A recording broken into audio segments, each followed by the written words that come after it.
बिंदु स्राव जल रंध्र के द्वारा होता है और यह जो जल रंध्र अर्थात जो छिद्र उपस्थित होगा वह छिद्र अधिचर्म के पास उपस्थित होता है। बाहरी परत कौन सी होती है? अधिचर्म। ठीक है, और अधिचर्म के बीच में कहीं पर एक छिद्र होगा। यह एक जैसे साधारण सा छिद्र है, एक छिद्र तो ऐसा हुआ जिसमें द्वार कोशिकाएं उपस्थित होंगी। यह एपिडर्मिस पर लगा हुआ है, अधिचर्म पर। ठीक है, तो ये जो द्वार कोशिकाएं जहां उपस्थित है ये तो हो गया रंध्र। और यदि कोई विशिष्ट प्रकार की द्वार कोशिकाएं उपस्थित नहीं है, सीधे ही छिद्र खुला हुआ है, तो वह क्या कहलाएगा? जल रंध्र। जल रंध्र के नीचे जो कोशिकाएं होती हैं ये पतली भित्ति युक्त मृदुत्कीय कोशिकाएं होती है। कैसी कोशिकाएं होती हैं? पतली भित्ति युक्त मृदोत्कीय कोशिकाएं। तो ये कोशिकाएं जिस ऊतक का निर्माण करती हैं उस ऊतक को बोलते हैं हम एपीथेम। ये कल हम बात कर चुके। तो एपीथेम की कोशिकाओं की भित्ति चूंकि पतली होती है, लचीली होती है, अतः इनसे जल आसानी से बाहर की ओर आ सकता है। यह जल आसानी से बाहर की ओर आएगा और यहाँ पर जल रंध्रों के आसपास बूंद के रूप में इकट्ठा हो जाएगा। बिंदु स्राव की घटना कब अधिक होती है? जब जल अवशोषण ज्यादा हो तथा वाष्पोत्सर्जन कम हो। ऐसा रात्रि के समय अधिक होता है। तो सुबह के वक्त आप देखेंगे कि घासों पर छोटी छोटी बूंदें पाई जाती हैं बिंदु स्राव की। बेटा एक लिख लो ये बात कि बिंदु स्राव जो शब्द है यह दिया बर्गर स्टीन ने।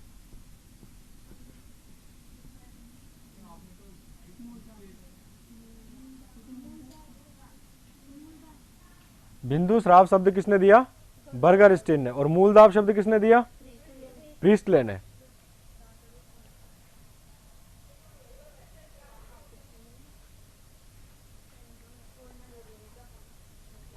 अब जो बिंदु स्राव है इसमें जो जल निकलता है इसके बारे में हम थोड़ा देख लें। यह जल कभी शुद्ध नहीं होता। बिंदु स्राव द्वारा जो जल उत्पन्न होता है, जल निकलता है, वह शुद्ध ना होकर अशुद्ध प्रकार का होता है। अशुद्ध से हमारा तात्पर्य क्या है कि जल में कार्बनिक विलेय घुले हुए रहते हैं। क्या घुले रहते हैं? कार्बनिक विलेय।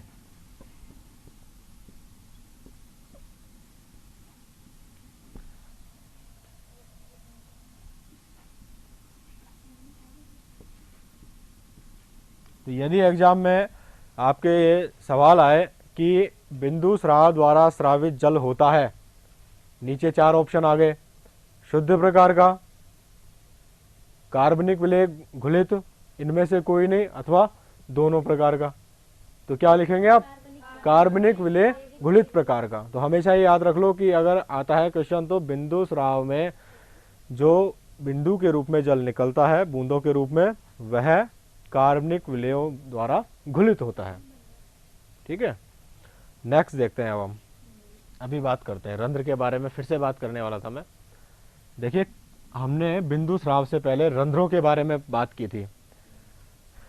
तो यहां पर जो रंध्र की कोशिकाएं हमने कल बात की थी, द्वार कोशिकाएं उपस्थित है और सहायक कोशिकाएं उपस्थित है। ये द्वार कोशिका की संरचना है। यह तो डायग्राम की तरह है और यह जो मूल संरचना है जो दिखाई देती है वह है। यहाँ पर हरे रंग के आप देख रहे हैं क्लोरोप्लास्ट उपस्थित है। इसके बारे में हम कल बात कर चुके। अब बात यह है कि ये जो रंध्रों की गति है, खुलना और बंद होना, यह किन कारकों पर निर्भर करती है, आज हम इसके बारे में थोड़ा देखेंगे। जैसा कि कल हमने बात की थी कि यदि प्रकाश संश्लेषण होगा अर्थात भोजन का निर्माण होगा तो यहां पर विलेय की सांद्रता बढ़ जाएगी। विलेय कौन है?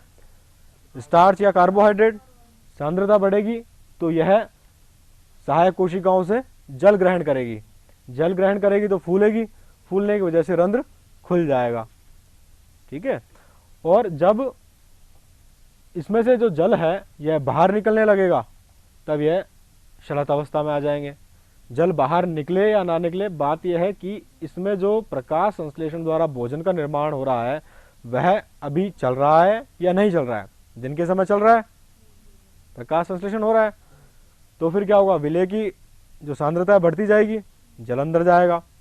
अब शाम के समय की बात करें, रात के समय क्या होगा, विलेय की सांद्रता कम हो गई, जो विलेय इसने बनाया था, स्टार्च जो बनाया था वह तो उपयोग में आ गया, तो अब कम हो गई इसकी सांद्रता, तो जल अंदर आएगा नहीं आएगा अंदर, तो फिर यह फिर से शलत हो जाएगी, क्योंकि कोशिका भित्ति पतली होती है, लचीली होती है, तो फिर से ये अपने मूल आकार में आ जाएगी। यही बात हुई थी। इसके अलावा भी बेटा कई सारे फैक्टर्स जो होते हैं, कारक, वो रंध्रों के खुलने तथा बंद होने की क्रियाविधि पर अपना नियंत्रण रखते हैं। वो कौन कौन से कारक हैं हम जरा देख लेते हैं।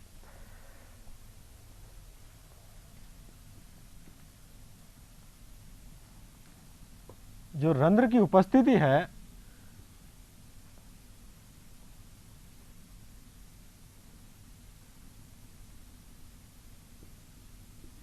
किसी पादप में पत्ती की देखी आपने, दोनों तरफ होता है। एक तो पृष्ठाधारी जो पर्ण होती है उसमें ऊपर की सतह तो होती है डॉर्सल या अपाक्ष सतह, और नीचे की होती है वेंट्रल या अभ्यक्ष सतह। ये पत्ती है,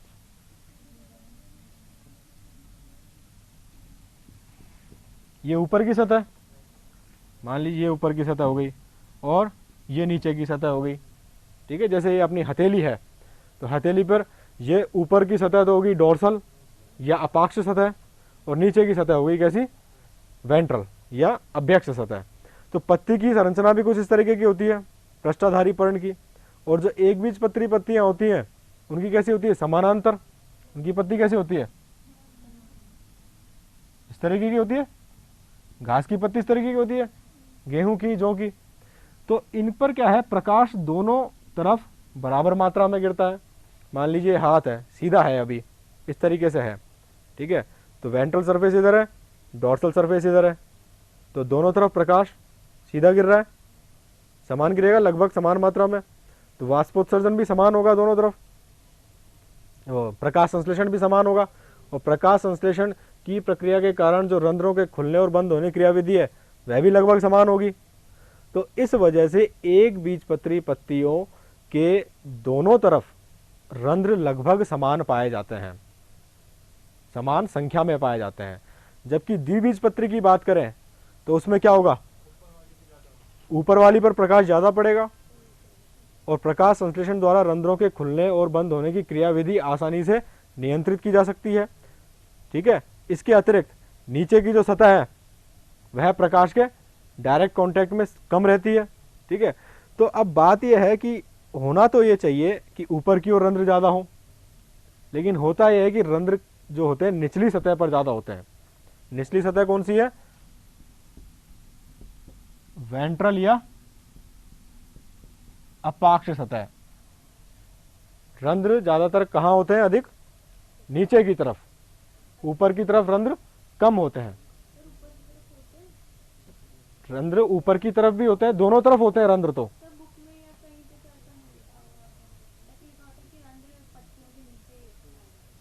पत्तियों के नीचे पाए जाते हैं।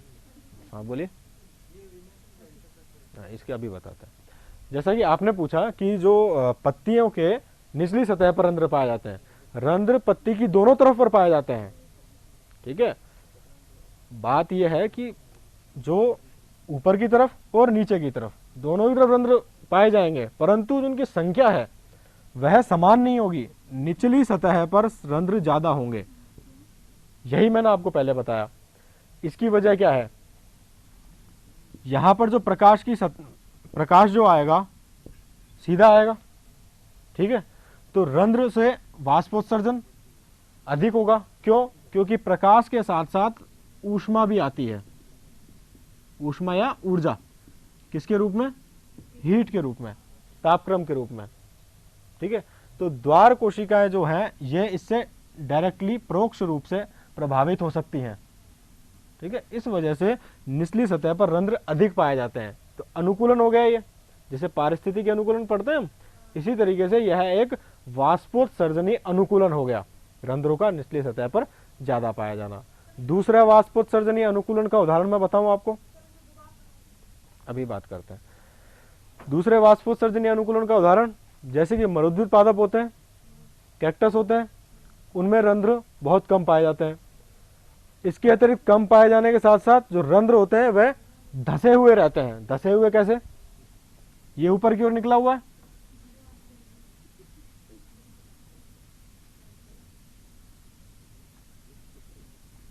ये रंध्र धसे हुए हैं। ऐसे धसे हुए रंध्र कहाँ पाए जाते हैं?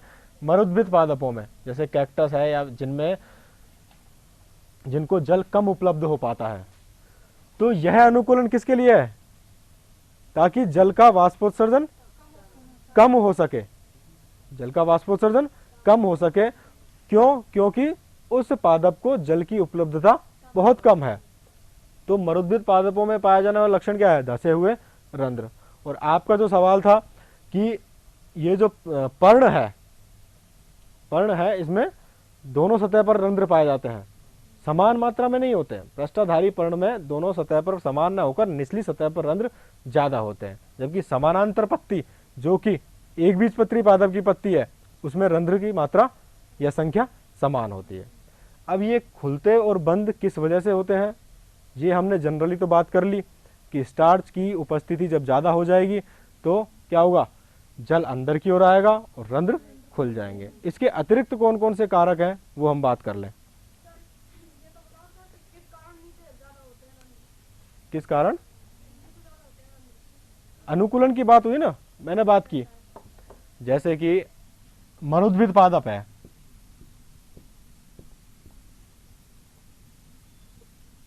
इसमें जल की उपलब्धता कम है, जल की उपलब्धता कम है। मान लीजिए मरुद्भिद पादप पहले लैंड प्लांट था, मतलब भूमि पर पाया जा रहा है, मतलब जहां पर जल की उपलब्धता प्रचुर मात्रा में थी। ठीक है, अब धीरे धीरे जल कम हो गया तो आने वाली पीढ़ियों में ये जल है यहाँ पर, फिर दलदल हुआ, दलदल के बाद फिर स्थलीय आ गया, स्थलीय फिर यहाँ चट्टान पर उगने लग गए ये। ठीक है, तो अब यहाँ पर जो है वातावरणीय परिवर्तन जो आ रहा है, जहाँ कभी प्रचुर मात्रा में पानी था वह अब किस में बदल गई? धरती, चट्टान में बदल गई। तो धीरे धीरे पादपों के अनुकूलन इस तरीके से विकसित हुए कि जो रंध्र पूरी तरह ऊपर की ओर पाए जा रहे थे तथा संख्या में भी अधिक थे, अब ये संख्या में भी कम हो गए तथा नीचे धस गए, ताकि जो वाष्पोत्सर्जन के कारण जल की हानि कम से कम हो। ठीक है, इसी प्रकार जो स्थलीय पादप है उनमें पर्ण की संरचना के आधार पर, चूंकि ये प्रकाश तथा ऊष्मा के जो ऊर्जा प्राप्त होती है, सूर्य की तेज रोशनी होती है, उससे हीट भी जनरेट होती है, तो उससे बच सकें इसलिए रंध्र जो है निचली सतह पर ज्यादा पाए जाते हैं। ठीक है, वैसे बात तो यह है कि समान ही होते हैं, निचली सतह पर कुछ संख्या में ज्यादा पाए जाते हैं। आपकी किताबों में जैसे आपने बताया कि ऐसे लिखा हुआ है कि नीचे की सतह पर पाए जाते हैं, रंध्र पाए ऊपर भी जाते हैं, संख्या में कम होते हैं तुलनात्मक रूप से। आगे बढ़े।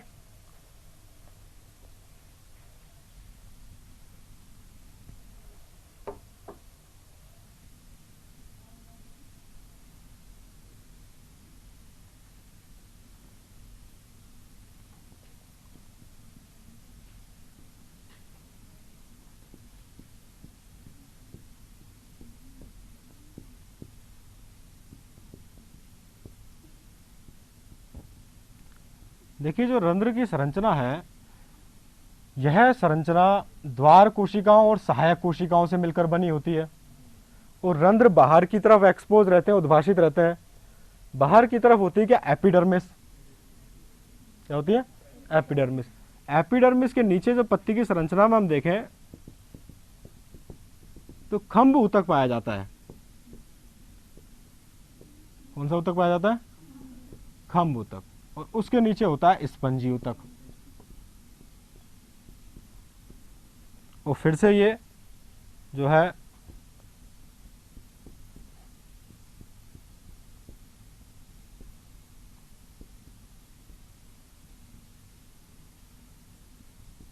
निचली एपिडर्मिस आ जाती है। तो कहने का मतलब यह है, जैसा कि आपने अभी चित्र में देखा कि रंध्र जो है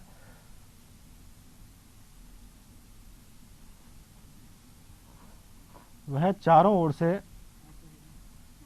सहायक कोशिकाओं से घिरे रहते हैं।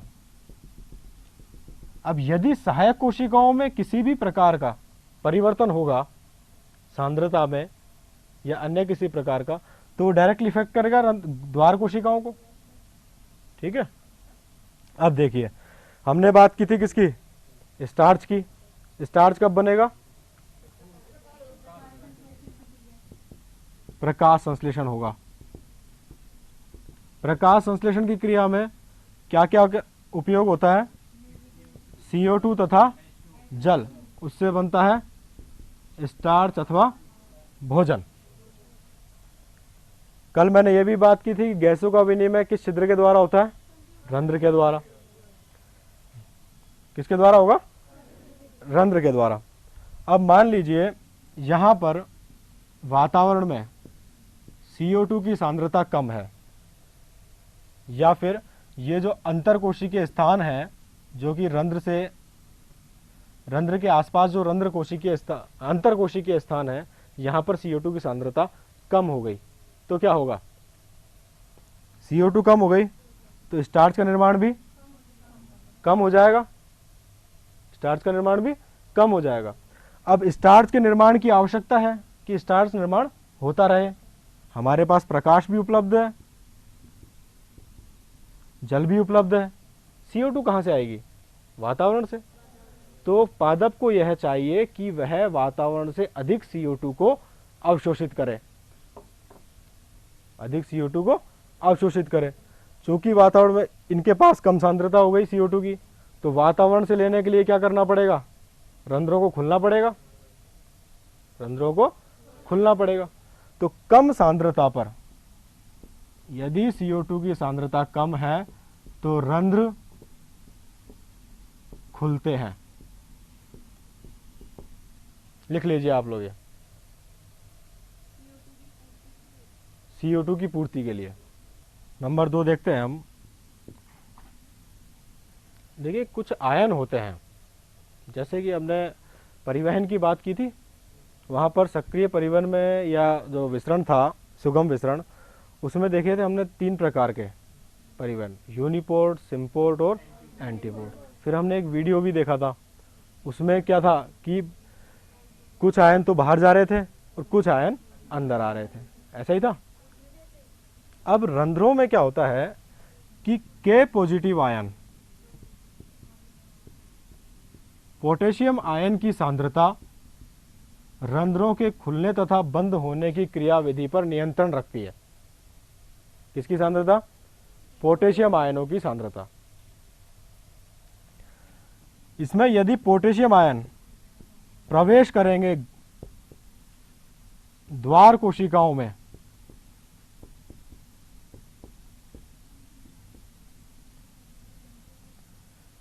यदि प्रभावित करते हैं, ठीक है, K पॉजिटिव प्रवेश करता है किसमें, द्वार कोशिका में। हाँ अभी बात करते हैं।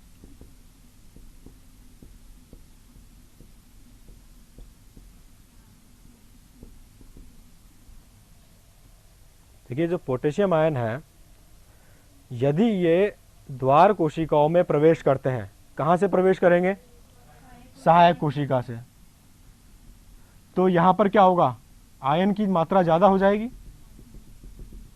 पॉजिटिव आयन की मात्रा ज्यादा हो गई, ज्यादा हो जाएगा तो क्या होगा, परासरण दाब बढ़ जाएगा, परासरण दाब बढ़ जाएगा। परासरण दाब बढ़ने पर क्या होगा, जल सहायक कोशिकाओं से द्वार कोशिकाओं की ओर प्रवेश करेगा। फिर क्या होगा, कोशिका स्फीत अवस्था में हो जाएगी, स्फीत अवस्था में हो जाएगी तो रंध्र खुल जाएंगे। ठीक है, तो K पॉजिटिव आयनों का यदि प्रवेश होता है द्वार कोशिकाओं में तो रंध्र खुलते हैं। नेक्स्ट देखिए,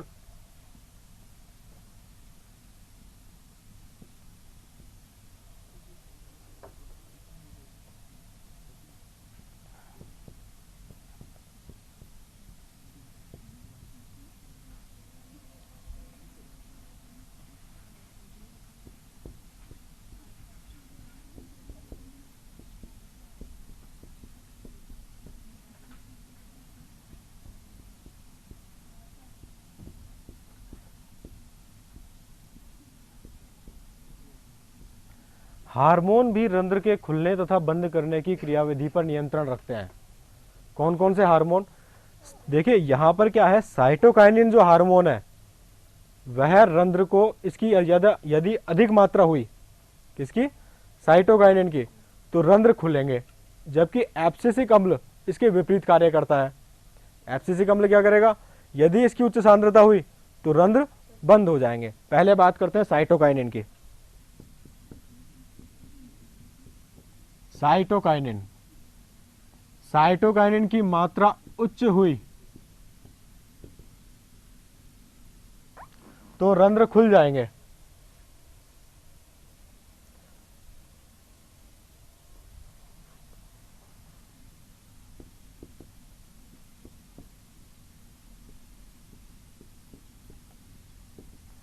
जबकि एब्सिसिक अम्ल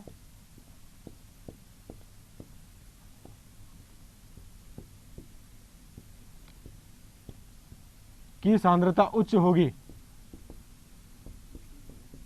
तो रंध्र बंद हो जाते हैं। बेटा ये बात थोड़ी ढंग से देख लेना अच्छे से कि ये जो रंध्र के खुलने और बंद होने की क्रियाविधि, क्योंकि ज़्यादातर जो सवाल आते हैं नीट में वो इस पर ही डिपेंड आते हैं। जो ट्रांसपिरेशन वाष्पोत्सर्जन में जो आते हैं सवाल, वो रंध्रों की गति से संबंधित आते हैं। साइटोकाइनिन जो हार्मोन है, यदि उसकी मात्रा सहायक कोशिकाओं में ज़्यादा हो गई तो रंध्र खुल जाएंगे। यदि एब्सिसिक अम्ल की मात्रा उच्च हुई तो रंध्र बंद हो जाते हैं। ऐसा क्यों? देखिए द्वार कोशिकाओं में होगी तो द्वार कोशिकाओं, सहायक कोशिकाओं से होते हुए ही जाएंगे द्वार कोशिकाओं में। हार्मोन जहां निर्मित होंगे वहां से क्या होगा, सारी कोशिकाएं एक दूसरे से, अभी बनाया था ना डायग्राम, एक दूसरे से इंटररिलेटेड है सारी कोशिकाएं। ये देखिए यहां पर ज्यादा है तो यह सहायक कोशिका में भी ज्यादा होगा और फिर द्वार कोशिका में भी ज्यादा होगा। हम बात कर रहे थे कि साइटोकाइनिन की उच्च मात्रा रंध्र को खोलती है, जबकि एब्सिसिक अम्ल की उच्च मात्रा पर रंध्र बंद हो जाते हैं। होता क्या है, जैसे आपने हार्मोन में पढ़ा होगा कि एब्सिसिक अम्ल जो है ABA हार्मोन, यह एक ऐसा हार्मोन है जो कि स्ट्रेस हार्मोन कहलाता है। क्या कहलाता है? Stress hormone. स्ट्रेस हार्मोन अर्थात जब इसकी सांद्रता तब अधिक होती है जबकि वातावरणीय परिस्थितियां अनुकूल नहीं रहें। जब वातावरण परिस्थितियां अनुकूल नहीं रहें, वातावरणीय परिस्थितियों के अनुकूल ना होने के कारण क्या क्या हो सकते हैं कि एक तो कार्बन डाइऑक्साइड जो है उसकी सांद्रता कम हो गई, स्ट्रेस आएगा, कार्बन डाइऑक्साइड की मात्रा कम हो गई तो फिर क्या होगा, प्रकाश संश्लेषण कम होगा। प्रकाश संश्लेषण कम होगा तो स्टार्च कम बनेगा, स्टार्च कम बनेगा तो भोजन की आपूर्ति कम होगी, तो फिर उस श्वसन में ऊर्जा उत्पन्न नहीं हो पाएगी, तो स्ट्रेस आ गया। ठीक है, तो स्ट्रेस को रिलीज करने के लिए एब्सिसिक अम्ल का स्रावण होगा। एब्सिसिक अम्ल का स्रावण होगा, ठीक है, तो रंध्र खुल जाएंगे। तो एब्सिसिक अम्ल का जो बंद हो जाएगा, है ना, साइटोकाइनिन का स्रावण होगा तो वो खुल जाएंगे। और एब्सिसिक अम्ल क्या करेगा, अब यहां पर मान लीजिए अत्यधिक रूप से ट्रांसपिरेशन हो रहा है, वाष्पोत्सर्जन हो रहा है, ठीक है, और अब अवशोषण की दर धीमी हो गई। जल अवशोषण की दर जड़ों द्वारा क्या हो गई, धीमी हो गई, और वाष्पोत्सर्जन लगातार हो रहा है, यानी कि अब जल की आपूर्ति कम हो रही है और निकास ज्यादा हो रहा है, तो जल के निकास को कम करना है कि नहीं करना है। तो ये स्ट्रेस जैसी जो सिचुएशन आती है, तनाव आता है, उस स्थिति में एब्सिसिक अम्ल का स्रावण बढ़ जाता है। वो क्या करेगा, रंध्र को बंद कर देगा। जैसे आप स्ट्रेस हार्मोन के बारे में पढ़ा होगा कि ज्यादातर यह चीज प्रक्रियाओं को संदमित करता है, अधिकतर प्रक्रियाओं को क्या करता है, ये संदमित करता है, जबकि ऑक्सिन, साइटोकाइनिन और जिब्रेलिन क्या करते हैं, उसको बढ़ावा देते हैं। ठीक है ना, खैर हम वो बाद में बात करेंगे, पहले रंध्र की क्रियाविधि के बारे में हम समझ चुके। तो यदि आपके सवाल आते हैं जी, ये जो एब्सिसिक अम्ल, ऑक्सिन, साइटोकाइनिन, जिब्रेलिन, ये सभी हार्मोन पादप के द्वारा स्वयं संश्लेषित होते हैं। ठीक है, हार्मोन में पढ़ेंगे बाद में। और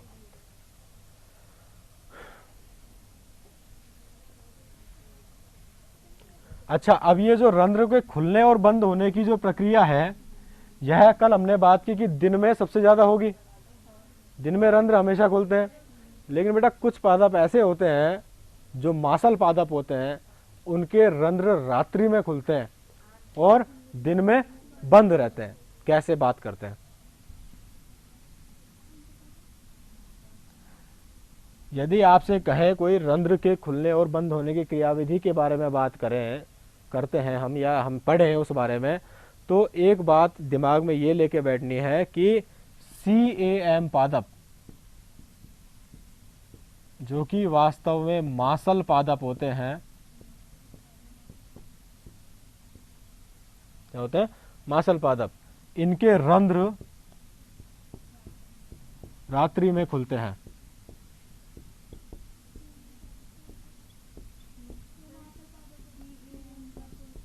CAM का पूरा नाम है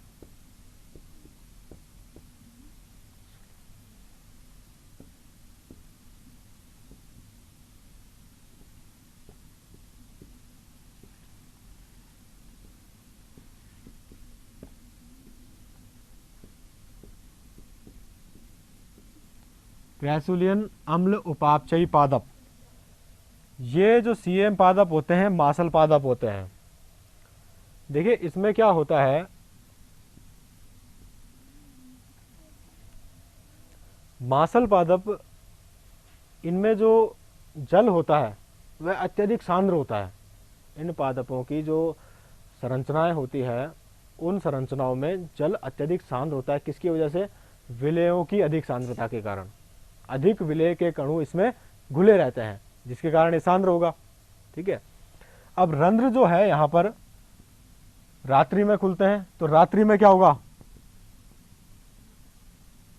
CO2 अंदर आएगी और उस CO2 को ये क्या करेंगे? स्थिरीकरण करेंगे। CO2 का ये स्थिरीकरण करेंगे। कहां से ली? रात्रि में। ठीक है। और स्थिरीकरण कर उसको, CO2 के स्थिरीकरण के दौरान ये मैलिक अम्ल बनाएंगे। ये जो है ना स्थिरीकरण, पूरा का पूरा मैं समझाऊंगा प्रकाश संश्लेषण में, पूरी की बात करेंगे, अच्छी तरीके से बात करेंगे प्रकाश संश्लेषण में। फिलहाल हम ये देख लें कि मांसल पादपों में रंध्र रात्रि में क्यों खुलते हैं। रात्रि में क्यों खुलते हैं? आप क्या बोल रहे थे? मैलिक अम्ल क्या है? देखिए, जैसे स्टार्च बनता है, कार्बोहाइड्रेट बनता है, ऐसे ही यहाँ पर जो मांसल पादप होते हैं, इनमें कार्बनिक पदार्थ, ये अम्ल होता है, मैलिक अम्ल। ठीक है। जैसे फास्फोइनोल पायरुविक अम्ल के बारे में बात करेंगे हम, वो ऑक्जेलो एसिटिक एसिड में बदल जाएगा। ठीक है। और वह फिर मैलिक अम्ल में बदलेगा। देखो ये पूरी प्रक्रिया बतानी होगी। देखिए CO2 स्थिरीकरण है, फास्फोइनोल पायरुविक अम्ल होगा एक, पूरा बात करेंगे बाद में, अभी फिलहाल ये समझ लें। ये CO2 ग्रहण करेगा, ये बनाएगा ऑक्जेलो एसिटिक एसिड।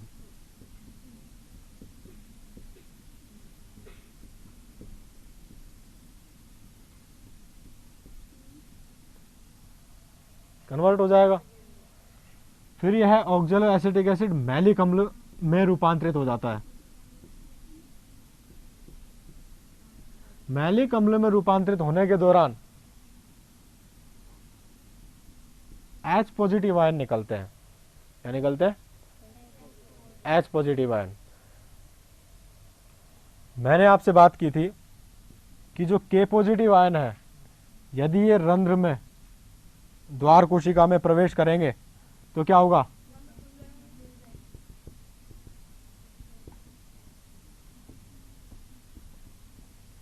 रंध्र खुलते हैं। इस बात को मद्देनजर रखते हुए अब हम इसके बारे में बात कर रहे हैं, मांसल पादपों में CO2 स्थिरीकरण की। CO2 आया, फास्फोइनोल पायरुविक अम्ल ने ग्रहण किया, ऑक्जेलो एसिटिक अम्ल बनाया, ऑक्जेलो एसिटिक अम्ल मैलिक अम्ल में रूपांतरित हुआ। इस दौरान हाइड्रोजन के आयन निकल गए। ये हाइड्रोजन आयन अब लगातार संचित हो जाएंगे, बार बार दूसरा अणु लेगा, फिर ऑक्सोएसिटिक अम्ल बनाएगा, फिर से टूटेगा, तो काफ़ी सारे यहाँ पर H+1 आयन उपस्थित हो जाएंगे। अब ये जो H+ आयन है या हाइड्रोजन आयन है, इनका एकत्रण हो गया तो इनकी सांद्रता ज़्यादा हो गई। अब सांद्रता ज़्यादा हो गई तो ये बाहर निकलेंगे कोशिका में से, कोशिका से बाहर निकलेंगे, और इस सांद्रता को दूर करने के लिए K+ आयन कोशिका के अंदर जाएंगे, K+ आयन कोशिका के अंदर जाएंगे। अब कोशिका के अंदर जाएंगे तो क्या होगा, रंध्र खुल जाएंगे। अब बात यह है कि सर जो H+ आयन है ये तो बाहर निकल गए और K+ आयन अंदर आ गए, ठीक है, साम्यावस्था तो बराबर रही धनायन की साम्यावस्था तो बराबर रही, तो फिर कम कैसे हुए H+ आयन? 3 H+ आयन बाहर निकल जाएंगे और 2 K+ आयन अंदर चले जाएंगे, तो फिर क्या होगा, धीरे धीरे H+ आयन कम हो जाएंगे। भाई 3 बाहर निकले, बेटा बात क्या है, कुछ पूछना है क्या?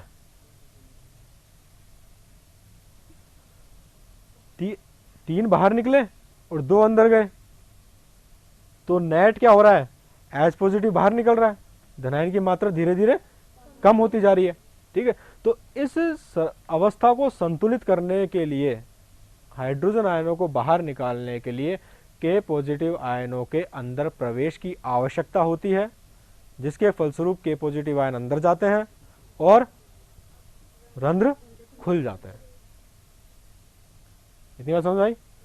तो रात्रि में रंध्र क्यों खुलते हैं मांसल पादपों में? क्योंकि CO2 का स्थिरीकरण वहां पर रात में होता है, ठीक है, रात में। अब ये रात में ही क्यों करते हैं, दिन में क्यों नहीं करते स्थिरीकरण?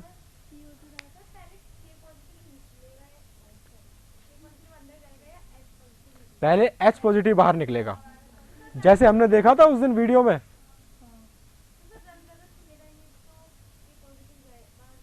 नहीं, रंध्र की बात नहीं हो रही है अभी, ये कोशिका के अंदर की बात हो रही है।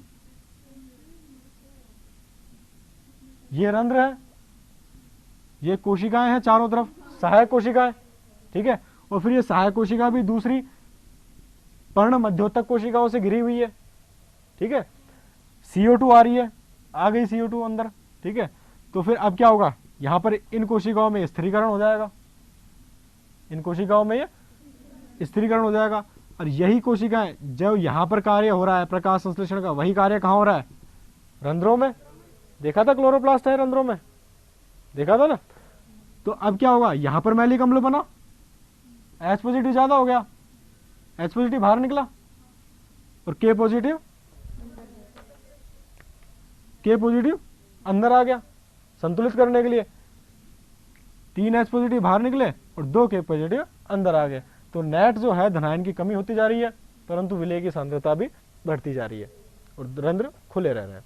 अब बात ये आती है कि CAM पादप जो है CO2 का स्थिरीकरण रात में क्यों करते हैं, दिन में क्यों नहीं करते भाई? हाँ बताइए।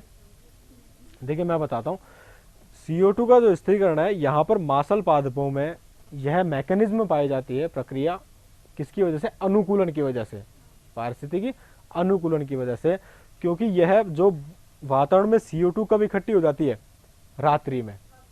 दिन में तो बाकी के पादप ग्रहण कर लेते हैं और रात्रि में वही पादप CO2 निकालते हैं, किसके द्वारा, श्वसन के द्वारा। तो वो श्वसन के द्वारा जो CO2 निकली है उसी को ये उपयोग में ले लेते हैं। तो ये एक प्रकार के बहुत ही अच्छी मशीन है एक तरीके की, जो कि जो CO2 बाहर निकाल रही है उसी को लगातार वह अवशोषित करके रात्रि में उपयोग में ला रही है। तो मांसल पादप अधिक प्रकाश संश्लेषी सक्षम माने जाते हैं। ऑक्सीजन भी निकलेगी। अब ऑक्सीजन की जो बात है वो प्रकाशीय श्वसन में करेंगे, हम आगे पढ़ेंगे ये प्रकाश संश्लेषण के दौरान, ठीक है। तो ऑक्सीजन के बारे में बात करेंगे। फिलहाल रंध्र के खुलने की समझ में आई, मांसल पादपों में रंध्र रात्रि में क्यों खुलते हैं, इतनी बात समझ में आई। तो आप सीधे सीधे लिख लीजिए इसमें। हाँ बेटा बोलो।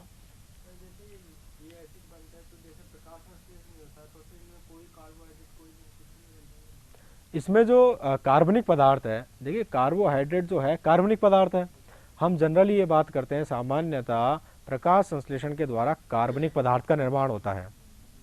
कार्बनिक पदार्थ स्टार्च के रूप में हो या ऑक्जेलो एसिटिक अम्ल के रूप में हो या मैलिक अम्ल के रूप में हो, ठीक है। कुछ पादपों में अम्ल के रूप में होता है, उन पादपों को हमने CAM पादप कहा, क्रैसुलेन अम्ल उपापचय। ऐसे पादप जो अम्ल कार्बनिक अम्लीय पदार्थों का उपापचय करते हैं CAM पादप, और जो सीधे ही कार्बोहाइड्रेट का निर्माण करते हैं, स्टार्च का निर्माण करते हैं, वो C3 पादप हो जाएंगे। C3 और C4 बात करेंगे हम, है ना, ठीक है। तो इसमें लिख लीजिए आप, मांसल पादपों में रंध्र रात्रि में खुलते हैं क्योंकि H पॉजिटिव आयनों का बहिर्वाह होने लगता है। H पॉजिटिव आयनों का बहिर्वाह होने लगता है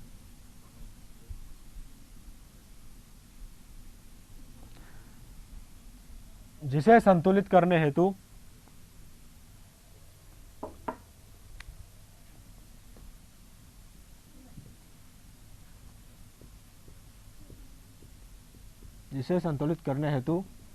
K पॉजिटिव आयन द्वार कोशिकाओं में प्रवेश करते हैं। K पॉजिटिव आयन द्वार कोशिकाओं में प्रवेश करते हैं। बेटा ये तो हुई हमारी रंध्रों के बारे में बात। अब हम बात करेंगे परिवहन की। आज तक की जो कक्षाएं हुई उसमें हम यह भली भांति सीख चुके हैं कि जल मृदा विलयन से मूल रोम में कैसे आएगा और मूल रोम से मूल के जाइलम तक कैसे जाएगा। मूल के जाइलम तक पहुंचा दिया, और इस संचलन के दौरान, जल के इस संचलन के दौरान कौन कौन से सिद्धांत या दाब कार्य करते हैं उनके बारे में बात की, और उन दाबों के फलस्वरूप कौन कौन सी क्रियाएं होती हैं, जैसे कि बिंदु स्राव किसके कारण होती है, मूल दाब के कारण। वो कौन कौन सी क्रियाएं होती है वो सब हम पढ़ चुके हैं। रंध्र जो है वो किस प्रकार खुलते हैं, किस प्रकार बंद होते हैं। खुलेंगे तो जल वाष्प के रूप में निकलेगा, बंद रहेंगे तो जल वाष्प के रूप में नहीं निकलेगा या कम निकलेगा। ये बात हुई थी। अब हम ये भी जानते हैं, ये भी बात कर चुके हैं कि जो रंध्र यदि खुले रहेंगे, वाष्प के रूप में जल का उत्सर्जन होता रहेगा, तो मूल द्वारा जल का अवशोषण लगातार होता रहेगा। यदि वाष्पोत्सर्जन की दर धीमी हो जाती है तो मूल द्वारा जल अवशोषण की दर भी धीमी हो जाती है। अब इस पर कौन सा सिद्धांत कार्य करता है इसके बारे में हम आज बात करेंगे। यह जो हमारे फाइनल जो सिद्धांत जो पिछली कक्षाओं पर आधारित था वह सिद्धांत है वाष्पोत्सर्जन कर्षण सिद्धांत।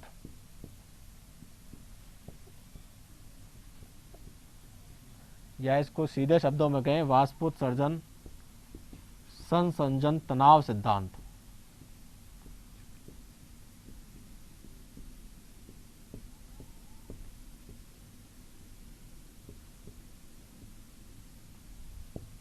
यह डिक्सन व जॉली के द्वारा दिया गया था।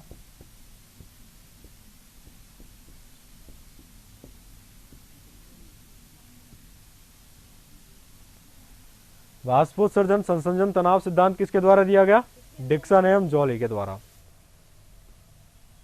यह सिद्धांत जल का जड़ से पत्तियों तक, रंध्रों द्वारा वाष्पोत्सर्जन तक जल के परिवहन को समझाता है। अर्थात जल जड़ से लेकर, जड़ है और ये शीर्षस्थ कोई पत्ती है और इस पत्ती में ये रंध्र है,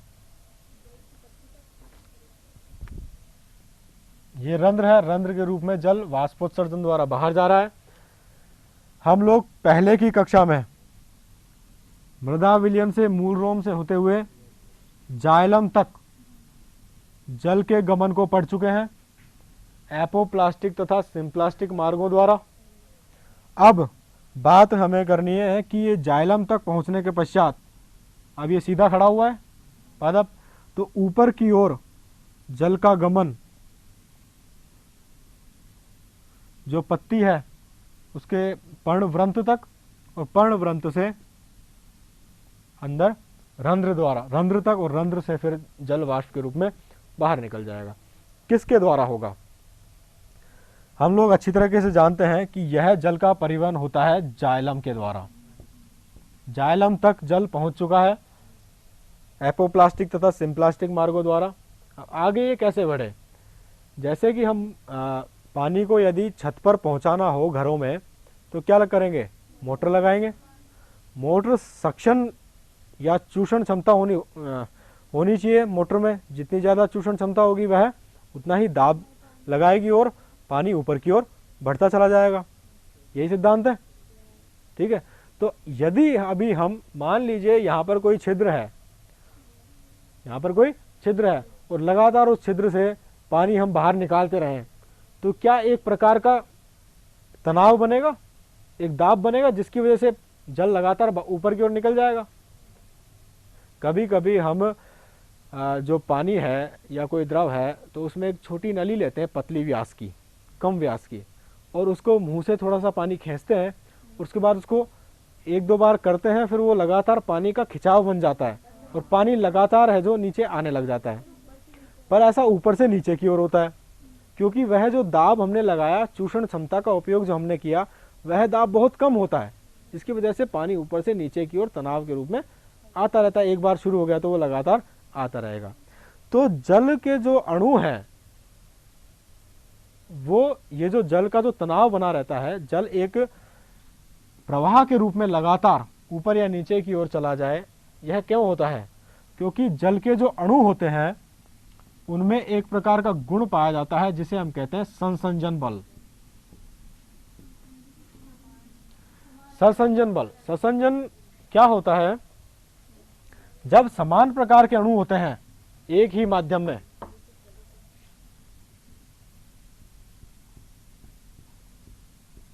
ये कोई विलयन ए है और ये कोई विलयन बी है, इसके अणु अलग हैं किससे? बी प्रकार के विलयन के अणु से, ठीक है।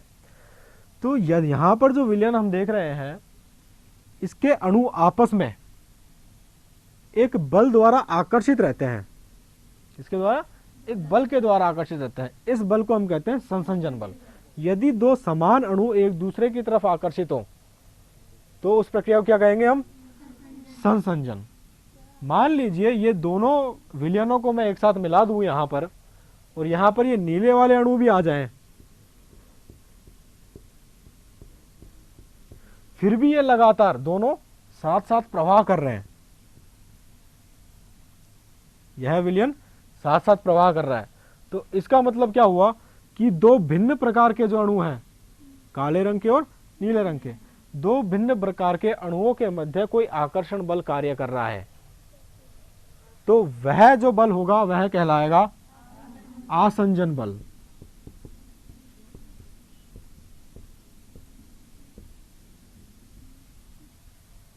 क्या कहलाएगा? आसंजन बल। दो समान प्रकार के अणु,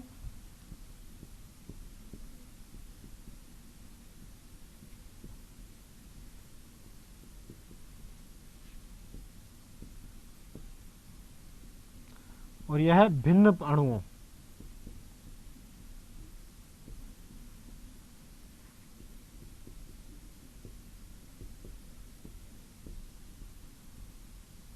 दो बातें आ गई।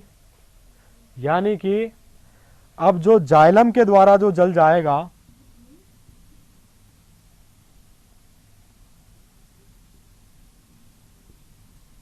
ये जाइलम है, ये जल है। जल एक दूसरे के द्वारा किस प्रकार जुड़ा हुआ है?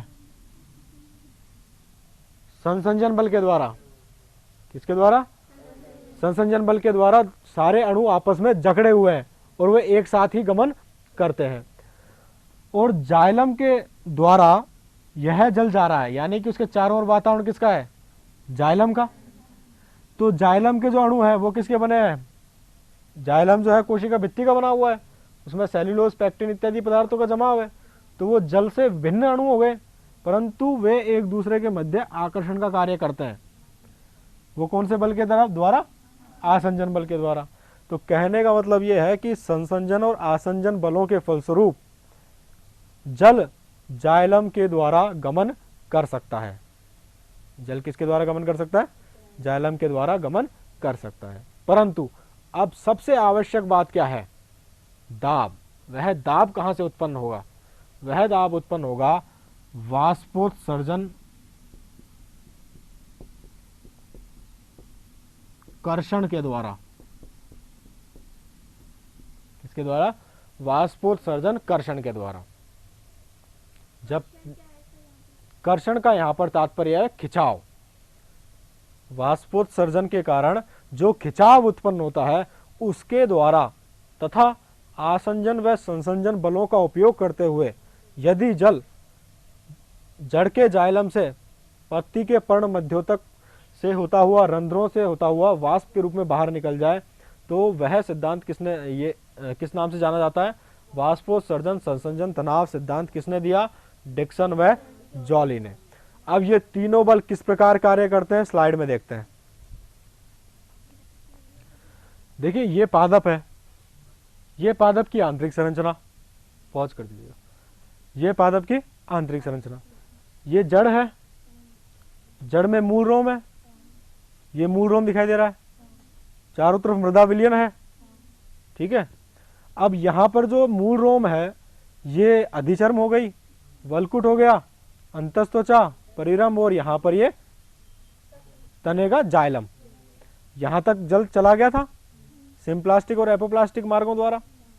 बात हमें क्या करनी है? यहां से होता हुआ ये तना है, तने में पर्णव्रंत, पत्ती जो लग रही है, जो पीटियोल होता है, पर्णव्रंत होता है ये, और पर्ण की संरचना।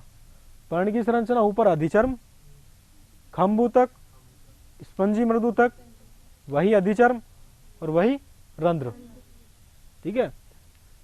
निचली अधिचर्म पर ज्यादा होते हैं, इस वजह से क्या नीचे वाला दिखाया। अब बात यह है कि जो जब जल इसमें से प्रवेश कर चुका पराशण दाब के द्वारा और जाइलम में आके इकट्ठा होता जा रहा है तो मूल दाब के फलस्वरूप यहां पर जल की उपलब्धता बढ़ गई जाइलम में। अब जल जो है संसंजन बल है समान अणुओं के मध्य, और जाइलम से आसंजन बल के द्वारा यह जा सकता है। परंतु खिंचाव कैसे हो? तो यहां पर जो है रंध्र के द्वारा वाष्प के रूप में जल निकलता जाएगा। अब जब जल वाष्प के रूप में निकल रहा है तो क्या होगा? यहां पर रंध्र में जल की मात्रा कम हो गई, जल की मात्रा कम हो गई, जल विभव जो है अधिक ऋणात्मक हो गया। क्या हो गया? और जो मृदुतक की कोशिकाएं हैं अंदर की ओर, ये मृदुतक की कोशिकाओं में जल विभव कम ऋणात्मक है। जल कहां गमन करेगा? कम ऋणात्मकता से अधिक ऋणात्मकता की ओर। अधिक ऋणात्मकता रंध्र कोशिकाओं में है तो जल अंतर कोशिकीय अवकाशों में उपस्थित कोशिकाएं जो है यहां से जल ग्रहण करेगा, जल आएगा। अब इसके पास जल की कमी हो गई। अंतर कोशिकीय अवकाश जो है जहां स्पंजी मृदुतक है, इन कोशिकाओं में जल की कमी हो गई तो जल विभव क्या हो गया? अधिक ऋणात्मक। तो अब इसमें कौन सी टेंडेंसी आएगी कि ये जल को ग्रहण करे आसपास की कोशिकाओं से। आसपास की कोशिकाएं कौन सी है? पर्णव्रंत की कोशिकाएं। पर्णव्रंत की कोशिकाओं में से जल कहां जाएगा? इस स्पंजी मृदुतक में। तो स्पंजी मृदुतक की जो है जल विभव ऋणात्मकता वो कम हो गई और पर्णव्रंत की फिर अधिक हो गई। तो ये कहां से लेगा? पहले वाली से कोशिका से, उससे पहले वाली से, उससे पहले वाली से। ऐसे ही एक जो जल विभव में जो अंतर आएगा इसके फलस्वरूप कोशिकाएं एक दूसरे से जल को ग्रहण करती रहेंगी और अंत में यह जाइलम से ग्रहण करने लगेंगी। कोशिकाएं किससे ग्रहण करने लगेंगी? जाइलम से। तो फिर ये खिंचाव उत्पन्न हो जाएगा और वह खिंचाव कहलाता है डिक्सन व जॉली द्वारा दिया गया वाष्पोत्सर्जन कर्षण या वाष्पोत्सर्जन तनाव। यानी कि जल का यह तनाव किस वजह से हुआ? वाष्पोत्सर्जन के द्वारा। यदि वाष्पोत्सर्जन नहीं हुआ होता, रंध्रों से वाष्प के रूप में जल नहीं निकलता, तो क्या वह अंतर कोशिकीय स्थानों से जल लेता? नहीं लेता। तो फिर क्या खिंचाव उत्पन्न होता? नहीं होता। तो जल ऊपर की ओर परिवहन भी नहीं करेगा। रात को वाष्प उत्सर्जन नहीं होता तो फिर मतलब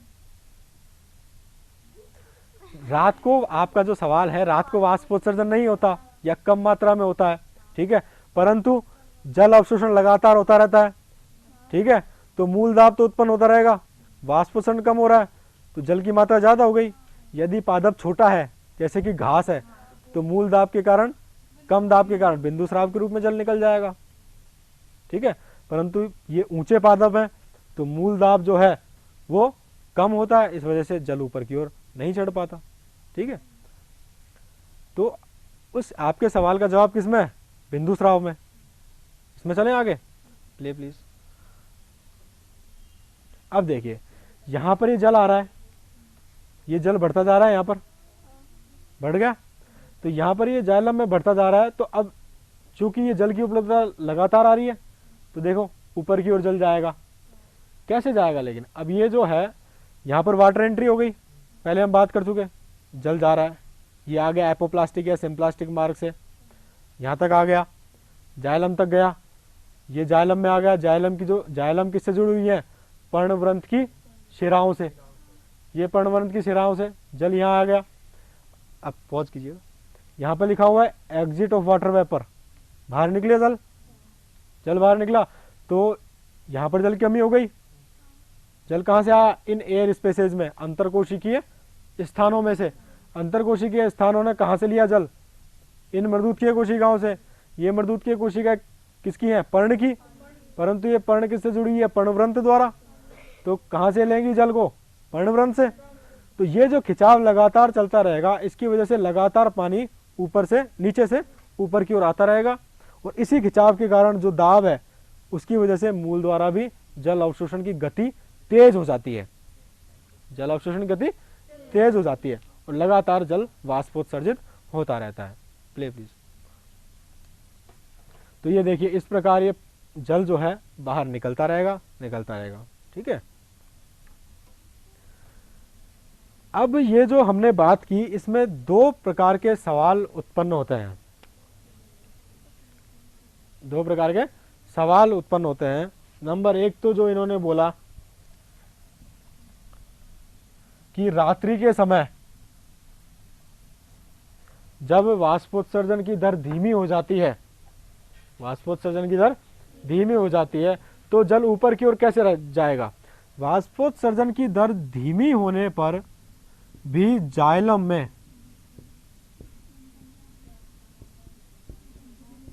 तनाव बना रहता है, जाइलम में तनाव बना रहता है।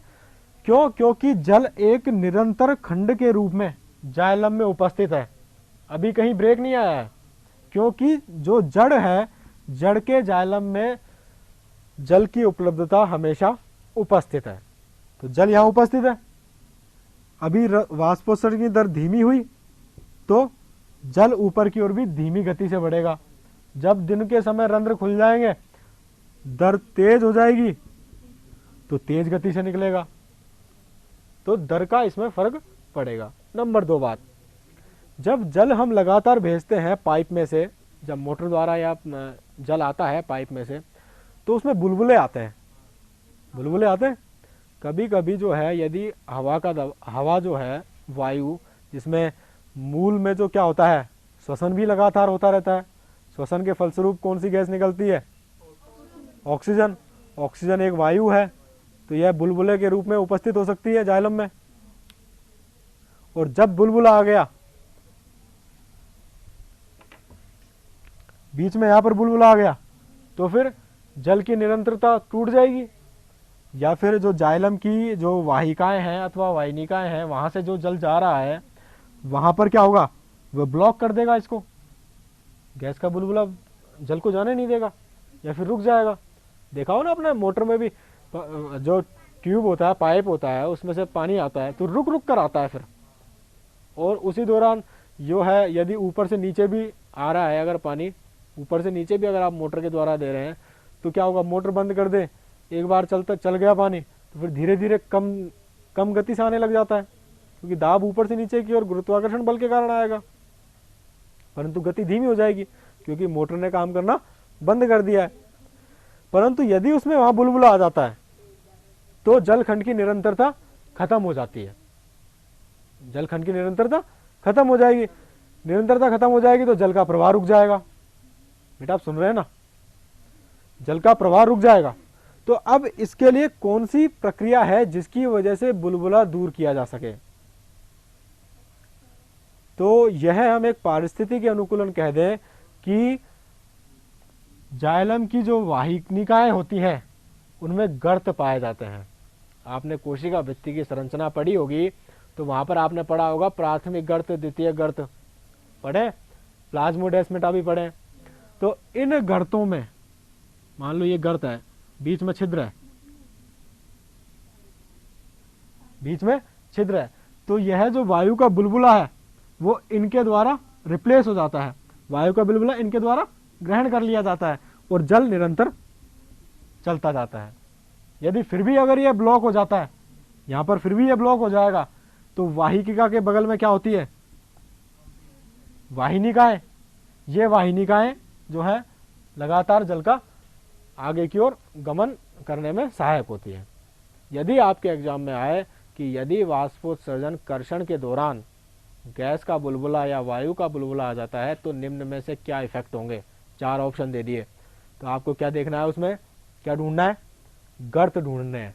जिस ऑप्शन में गर्त दे रखा है इसका मतलब वह उसके लिए एक सही प्रयुक्त आंसर है, जवाब है। अभी जो 2008 की जो हुई थी AIPMT उसमें सवाल आया था, ठीक है। दूसरा सवाल एक और था ये कि जो ऐसे कौन कौन से बल हैं, ऐसा कौन सा बल है जिसके कारण जलखंड की निरंतरता बनी रहती है? संसंजन बल, आसंजन बल अथवा वाष्पोत्सर्जन कर्षण, ट्रांसपिरेशन पुल। ट्रांसपिरेशन पुल, क्यों? चूंकि हमने पढ़े तो तीनों ही बल हैं, परंतु निरंतरता कौन बना रहा है? वाष्पोत्सर्जन के कारण जल का बाहर निकलना, तो इस वजह से निरंतरता किसके द्वारा बन रही है? वाष्पोत्सर्जन कर्षण के कारण। यदि वो पूछे कि जल के अणु साथ साथ गमन क्यों करते हैं, जल के अणु जो है आपस में जुड़े हुए क्यों रहते हैं जाइलम के होते हुए भी? संसंजन बल। ऐसा कौन सा आकर्षण बल है जो कि जाइलम भित्ति और जल के मध्य होता है? कौन सा? आसंजन बल। ये ऐसे घुमा फिराकर सवाल आ जाता है। मान लीजिए वह आपसे एक सवाल और पूछता है,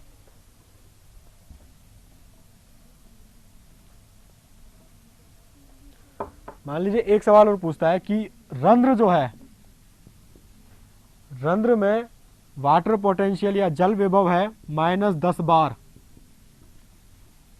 रंध्र में -10 बार है, रंध्र की द्वार कोशिका में, एक्चुअली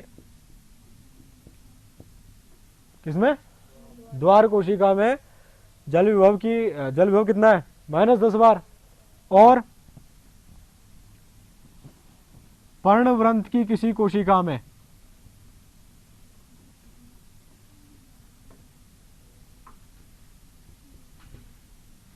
जल विभव का मान है -8 बार। तो क्या जल रंध्रों के द्वारा बाहर की ओर वाष्पोत्सर्जित होगा? क्यों होगा?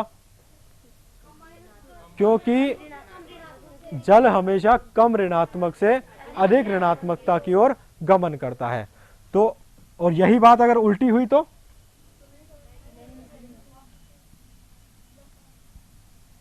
पर्णवृंत में -10 बार और द्वार कोशिका में -8 बार, तो जल का वाष्पोत्सर्जित होगा? नहीं होगा, क्योंकि जल का गमन ही नहीं होगा पर्णवृंत से रंध्र की ओर, क्योंकि जल विभव तो किधर ज्यादा ऋणात्मक है? पर्णवृंत की ओर। बल्कि जल कहाँ जाएगा? रंध्र से पर्णवृंत की ओर जाएगा। बचा हुआ जो जल थोड़ा बहुत है उस द्वार कोशिका में वह भी पर्णवृंत की ओर आ जाएगा। तो ऐसा सवाल आया तो कर लोगे? वाष्पोत्सर्जन समझ में आया? रंध्र समझ में आया? आगे बढ़े। देखिए देखिए यहां पर अब हम आगे बात करते हैं। यहां पर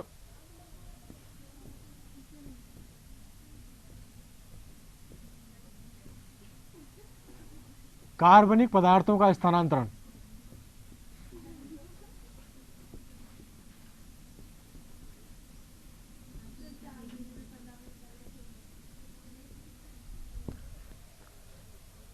ये प्लीज आप फर्स्ट स्लाइड लगा रहे हैं।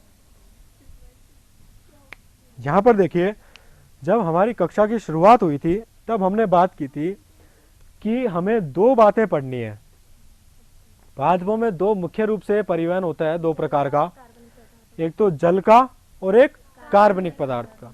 पहला परिवहन तो ऐसा है कि जो जल और खनिज है, लवण, वो यहाँ पर मूल रोम से होते हुए पत्ती की ओर गमन करेंगे और वाष्पोत्सर्जित होकर बाहर निकल जाएंगे। यह हम पढ़ चुके। इसी के साथ साथ कुछ प्रकाश संश्लेषण की का जो बेसिक है वो भी हम पढ़ चुके कि पत्तियां क्या करती हैं, प्रकाश संश्लेषण द्वारा भोजन का निर्माण करती हैं। और हम यह भी जानते हैं कि प्रकाश संश्लेषण द्वारा भोजन का निर्माण सिर्फ और सिर्फ पत्तियों के द्वारा ही किया जाता है, क्योंकि इनमें पर्णहरित उपस्थित होता है। क्या उपस्थित होता है? पर्णहरित। अब श्वसन सभी कोशिकाओं में होगा। श्वसन तो क्या है?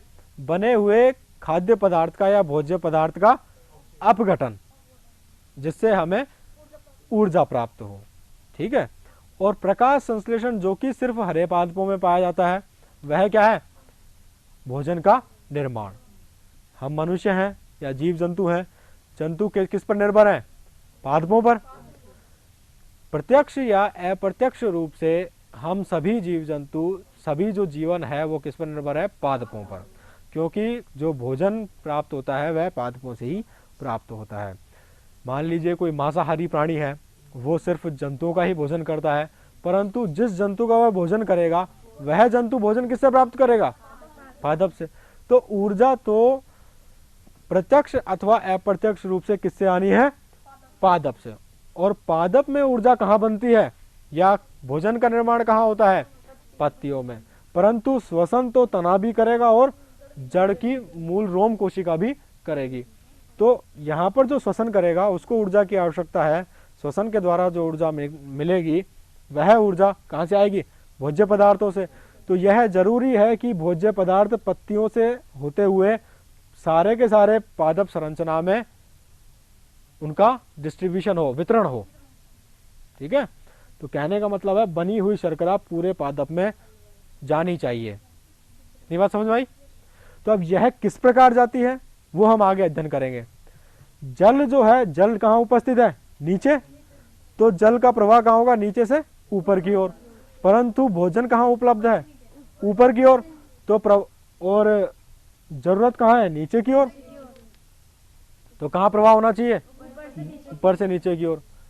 अब हमें कार्बनिक पदार्थों के स्थानांतरण को थोड़ा विपरीत दिशा में पढ़ना है। इसमें पढ़ना है विपरीत दिशा में। देखिए पढ़ते हैं। कार्बनिक पदार्थों का स्थानांतरण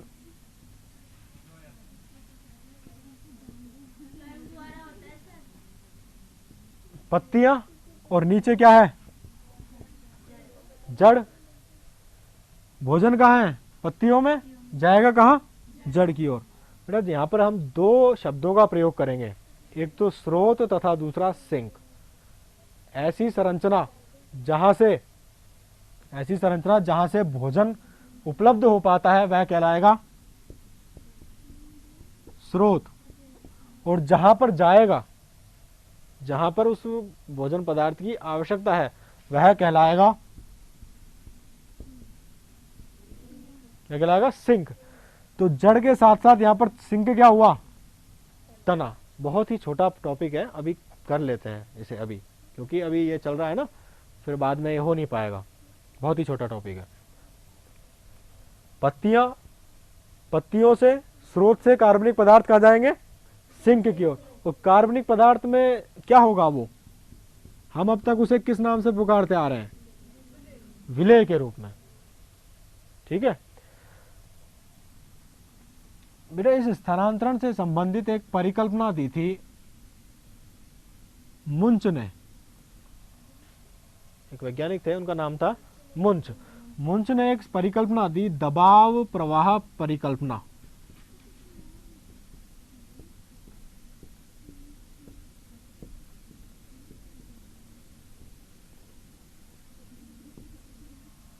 क्या दी? दबाव प्रवाह परिकल्पना। यह मैं आपको बता दूं, इसको बताने से पहले एक बात मैं आपको बता दूं कि जहां जल का प्रवाह जाइलम के द्वारा हो रहा था वहीं कार्बनिक पदार्थों का प्रवाह अब फ्लोएम के द्वारा होगा। किसके द्वारा? फ्लोएम के द्वारा। इसके लिए मेलपिगी नामक एक वैज्ञानिक थे। क्या नाम था? मेलपिगी ने वलयन प्रयोग किया था। इस प्रयोग के दौरान उन्होंने क्या किया?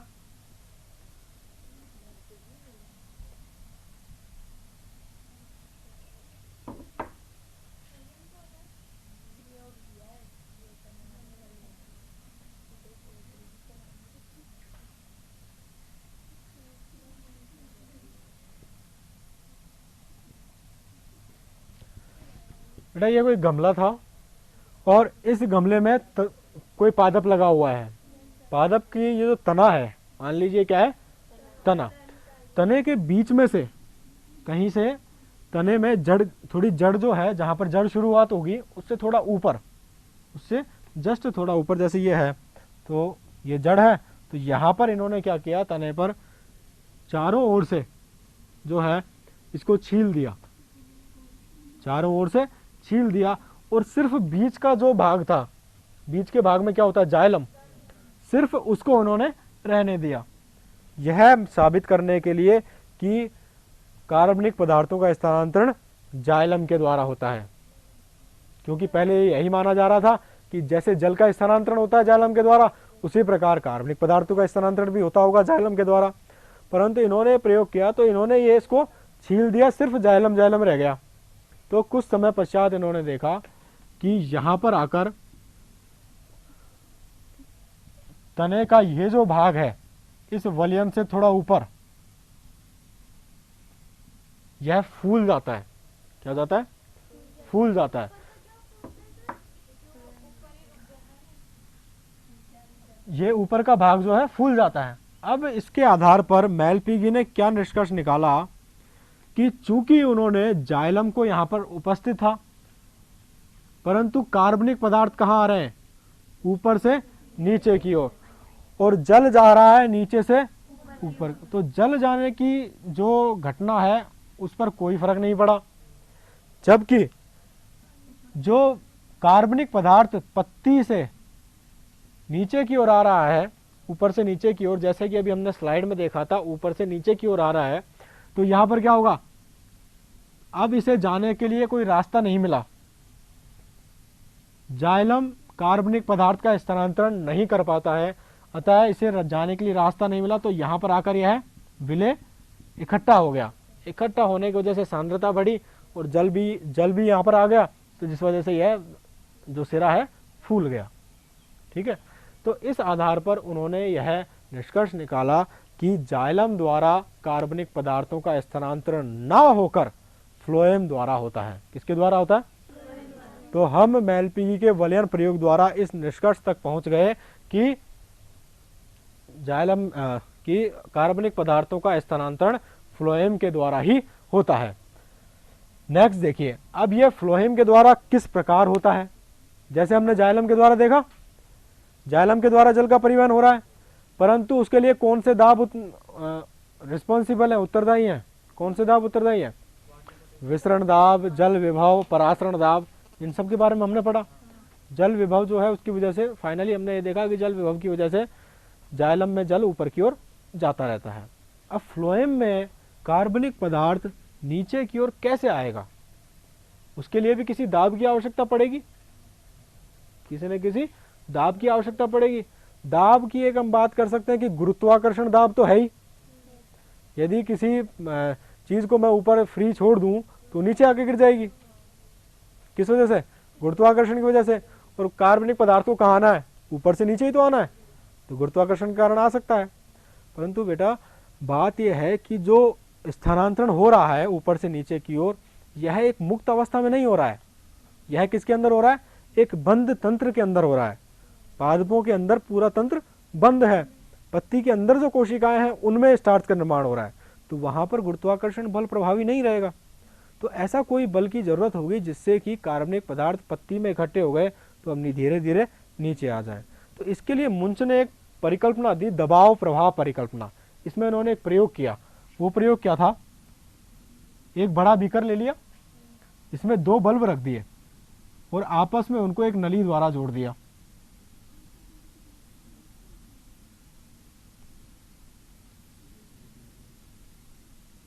एक नली द्वारा जोड़ दिया और इस बीकर में और जो एक बीकर का नाम रख दिया ए और दूसरे बल्ब का नाम रख दिया इन्होंने बी।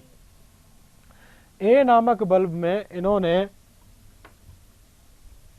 विलेय डाल दिया, विलेय या स्टार्च डाल दिया, कार्बोहाइड्रेट डाल दिया।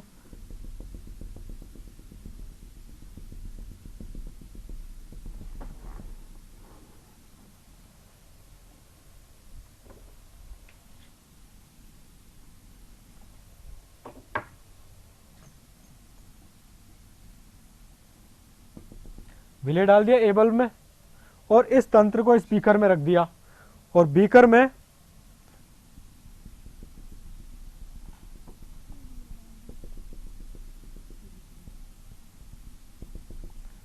इन्होंने जल भर दिया पूरे बीकर में। ठीक है, अब क्या होगा, कुछ समय पश्चात इन्होंने देखा, अब बताइए, आप बताइए क्या होगा। बी बल्ब खाली है अभी तक और ये जो बल्ब हैं इनकी भित्ति अर्धपारगम्य झिल्ली है। ये किस झिल्ली द्वारा बने हुए हैं इनकी?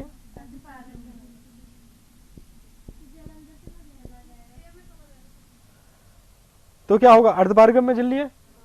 ठीक है, और दोनों ही अर्धपारगम्य झिल्ली है। इसमें विलेय है, इसमें कुछ नहीं है, तो इसमें भी जल चला जाएगा। जब बीकर में पानी डाल दिया मैंने तो जल चला गया इसके अंदर। और यहां पर क्या है, विलेय की उपस्थिति है, तो विलेय की वजह से क्या होगा, यहां पर परासरण दाब अधिक होगा और जल कहां गमन करता है, उच्च परासरण दाब की ओर। तो चूंकि यहां पर परासरण दाब अधिक है तुलनात्मक रूप से, बीकर की तुलना में बल्ब में ज्यादा है परासरण दाब, तो जल जो है कहां प्रवाह करेगा,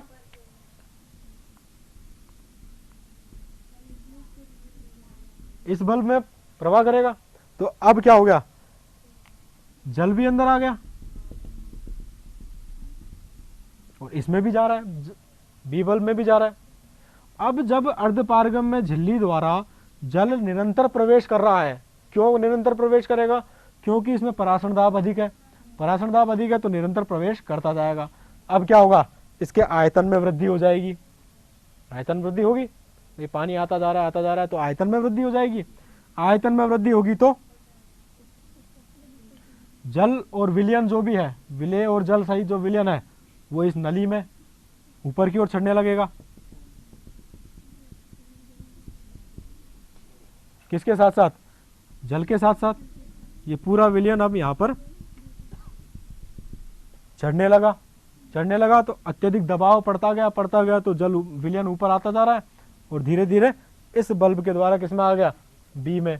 तो इस विलयन के साथ क्या आ गए, साथ में विलेय के अणु भी आ गए, साथ में विलेय के अणु भी आ गए। तो धीरे धीरे यहां पर भी विलेय की सांद्रता अधिक होती जा रही है। अब यदि किसी के दिमाग में ये सवाल आ रहा हो कि विलेय इसमें से बाहर निकलकर और सीधा ही यहां पर क्यों नहीं आ गया, तो इसका मतलब उसने कक्षाएं ध्यान से नहीं पढ़ी। क्यों नहीं आया, बताओ, कौन बताएगा कि सीधा ही इसमें क्यों नहीं आया, ये नली के द्वारा क्यों आया? बिल्कुल अच्छी बात। अर्धपारगम्य झिल्ली पहले ही बात कर चुके हैं हम, बल्ब किसके बने हुए हैं, अर्धपारगम्य झिल्ली के द्वारा। तो अर्धपारगम्य झिल्ली के कारण विलायक के अणु तो गमन कर सकते हैं परंतु विलेय के अणु गमन नहीं कर सकते आर पार। तो विलेय कहां जाएगा, नली के द्वारा ही ऊपर से अंदर की ओर आ जाएगा। तो कहने का मतलब क्या है, जहां पर विलेय की सांद्रता ज्यादा होगी वहां से वह अपनी कम सांद्रता की ओर जाएगा। वही पहले वाले दिन की बात, जब हमने विसरण की बात की थी, उसमें क्या था, विलेय के पदार्थ जो है या फिर जो पदार्थ है वह अपनी उच्च सांद्रता से निम्न सांद्रता की ओर जाएगा। तो विलेय कहां पर ज्यादा है, ए में, है ना, और किसमें ज्यादा है, पत्ती में, पत्ती में ज्यादा है। तो यहां पर परासरण दाब लगातार बढ़ता रहेगा तो जो जिन कोशिकाओं में प्रकाश संश्लेषण हो रहा है वो निरंतर जल ग्रहण करेंगे, तो एक विलयन बन जाएगा, विलेय प्लस विलायक का। विलयन क्या करेगा, दाब डालेगा, वो दाब किधर प्रवाहित होगा, नीचे की ओर, नीचे की ओर प्रवाहित होगा। तो नीचे की ओर यह विलयन निरंतर आता जाएगा। और इस विलयन का उपयोग, कौन से विलयन का, कार्बनिक विलयन, इसका उपयोग लगातार किस में कर लिया जाएगा, श्वसन में।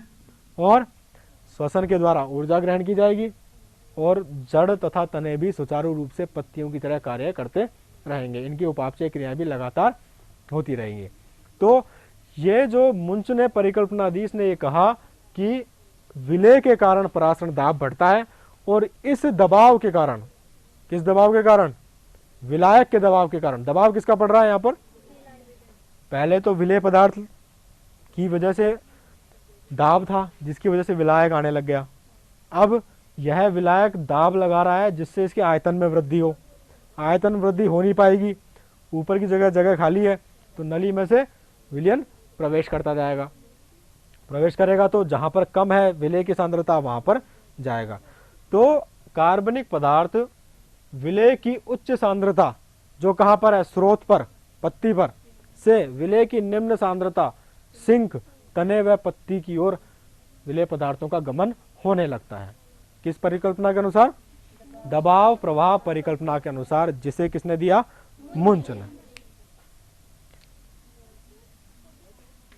ठीक है बेटा, ये आपका पूरा ट्रांसपोर्टेशन इन प्लांट्स हो गया। अभी कोई सवाल, अब इसको घर पे जाके पढ़ के पढ़ना और फिर इसके जो सवाल जो मैंने बात करे उन सवालों को दिमाग में रखते हुए पढ़ना। ठीक है।